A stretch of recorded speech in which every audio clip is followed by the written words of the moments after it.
You've spoken about how innovative some of the methods, teaching methods, and learning methods have been.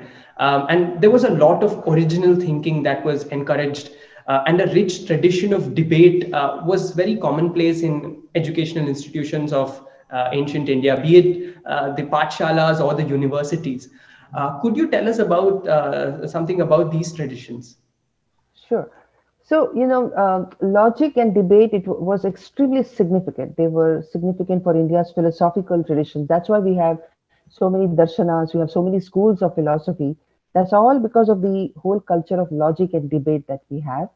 And we find references to Tarka Vidya, which is the science and art of logic and debate, Vada Vidya, the art of discussion. We find the mention of these Vidyas in innumerable ancient texts, like in Ramayana, Mahabharata, Manusmriti, Skanda Purana, Yajnavalkya Samhita, Chandogya Upanishad, just naming a few.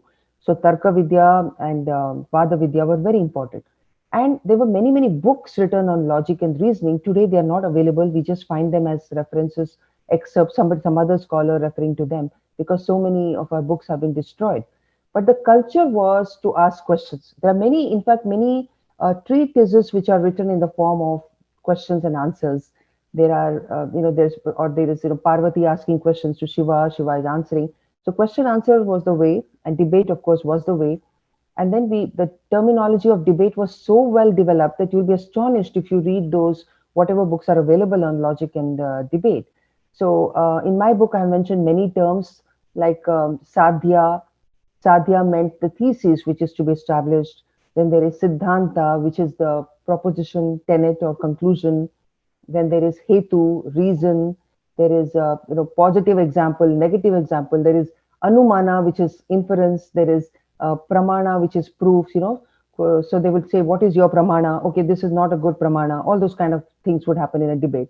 The debate was a subject in itself. There were protocols to be followed, and it could also be a form of examination. So when the teachers, the evaluators would see how children are students are doing in a debate, and then deem them fit to get a certificate to that they have passed in this subject of debate.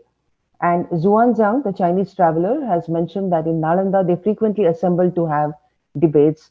There, those who are able to put forward the finer points in philosophy, those who could explain the subtler principles, or those who are ornate in diction, they would be rewarded. And the kings also played a role in nourishing the spirit of debate, because the kings would ask for debates to be held, because that is a way for the kings themselves to learn about different points of view.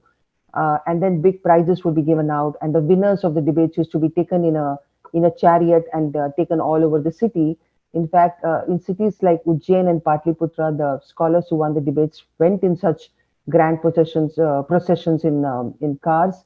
It was called the Brahmaratha, in which they would be taken around the city. And the scholars like Panini, Pingala, Patanjali, they were all supposed to have been honored like that, according to Rajashekhara, a poet who describes these processions.